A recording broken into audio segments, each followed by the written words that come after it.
Encre d'histoire, Plume et Voix, Alban de Maigret.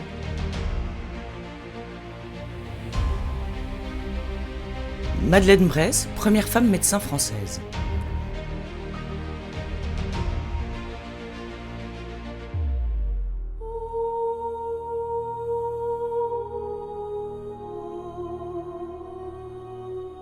J'avais à peine 8 ans quand mon père, qui était charron de son état, il n'y a pas de sot métier, me conduisit chez les sœurs où il exécutait des travaux. Ma curiosité naturelle, mon esprit d'observation, devrais-je plutôt dire, qui se manifestait dès cette époque, me portant à examiner tout ce qui se faisait autour de moi, je considérais avec attention les religieuses confectionnant les tisanes et préparant les potions. Pour tout dire, j'avais un tel goût pour tout ce qui touchait à la médecine qu'un ami de ma famille, le docteur Pleindou, me voyant si zélé, si secourable, me disait souvent « Quelle infirmière tu ferais, mon enfant ?» Et il ajoutait plus tard « Quel dommage que tu ne puisses pas te faire médecin !» Pour une femme née le 26 novembre 1842, se faire médecin est en effet chose impensable. Pour la société de l'époque, une femme est bien incapable d'étudier, de réfléchir, de voter. Alors, prêter le serment d'Hippocrate, n'en parlons même pas. Madeleine Géblin, pourtant, ne rêve pas d'être infirmière. Elle caresse depuis sa plus tendre enfance le désir de devenir docteur en médecine. Mariée à 15 ans à Adrien Stéphane Bress, conducteur d'omnibus de son état, et mère de 3 enfants avant 20 ans, Madeleine semble mal engagée pour réaliser la vocation qu'elle sent depuis toujours au plus profond de son être, alors même qu'elle est femme.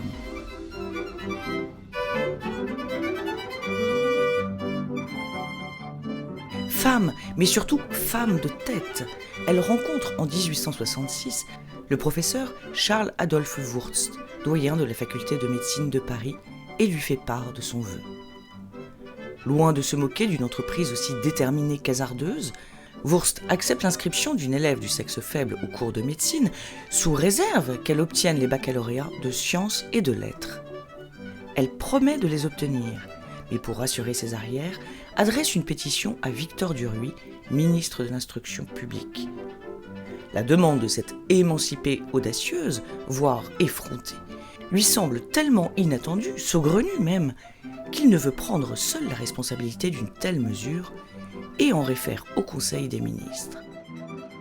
Par un heureux hasard, l'impératrice Eugénie assiste au Conseil ce jour-là et fait plier les ministres en se référant à la loi sur la liberté du travail.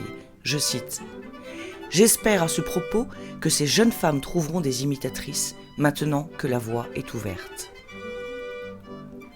3 ans plus tard, ces 2 baccalauréats en poche, passés en candidat libre, tâche de mère de famille oblige, Madeleine Bress retourne voir le doyen.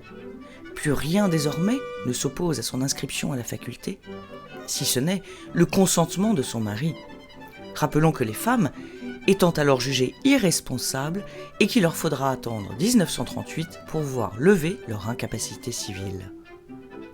En juin 1868, Adrien Stéphane Bress donne son autorisation à la mairie du 5e arrondissement de Paris. Madeleine devient officiellement élève en médecine et entre comme stagiaire à l'hôpital de la Pitié-Salpêtrière, dans le service du brillant et non moins célèbre professeur Paul Broca.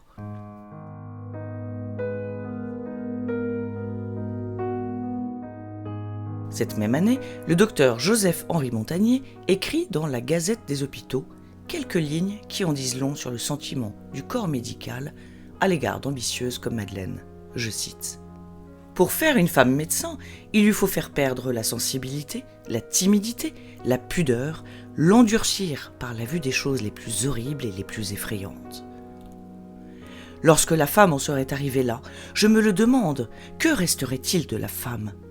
Un être qui ne serait plus ni une jeune fille, ni une femme, ni une épouse, ni une mère. » Loin d'être déshumanisée, Madeleine Bress brille par son exemplarité, surtout pendant la guerre de 1870, comme le souligne le docteur Wurst, qui ne tarit pas d'éloges. Je cite « Madame Bress, sur ma proposition, fut désignée comme interne provisoire. En cette qualité, pendant les 2 sièges de Paris et jusqu'au mois de juillet 1871, elle a fait son service avec une exactitude que n'a pas interrompu le bombardement de l'hôpital. Son service a toujours été très bien fait et sa tenue irréprochable. Madame Bress s'est toujours fait remarquer par son zèle, son dévouement et son excellente tenue.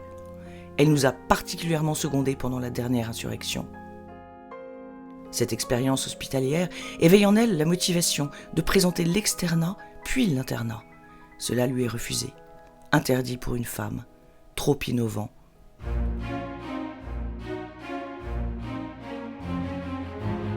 Madeleine ne lâche pas prise et soutient sa thèse en 1875 de la mamelle et de l'allaitement. Reçue avec mention EB, extrêmement bien, elle devient la première femme française docteur en médecine 5 ans après l'obtention du diplôme par une jeune Anglaise. Son combat, teinté de persévérance et de ténacité, aboutit sur 2 arrêtés préfectoraux qui autorisent les femmes à suivre l'externat, puis l'internat. La désormais docteur Bress voue sa carrière aux femmes, sachant combien ne se font pas soigner par honte de se faire examiner par des hommes.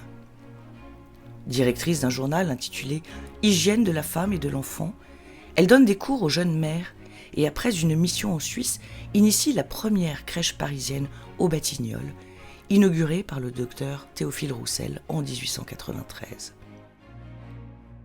Si je mets du cœur à ma besogne, cela tient, croyez-le bien, à ce que tout en devenant médecin, je suis restée femme, ou plutôt mère de famille. J'estime en effet que la femme, quelque situation qu'elle occupe, ne doit jamais perdre les attributs de son sexe, dit-elle. Une sentence qui remet à sa place le docteur Montagnier et ses préjugés. Profondément courageuse, et même si elle meurt aveugle, pauvre et oubliée, le destin hors norme de Madeleine Bress donne raison à Anatole France dans Le Jardin des Piqûres de 1894 et qui, je cite, « ne partage pas du tout les mauvais sentiments des vaudevillistes à l'endroit des doctoresses. Si une femme a la vocation de la science, de quel droit lui reprocherons-nous d'avoir suivi sa voie ?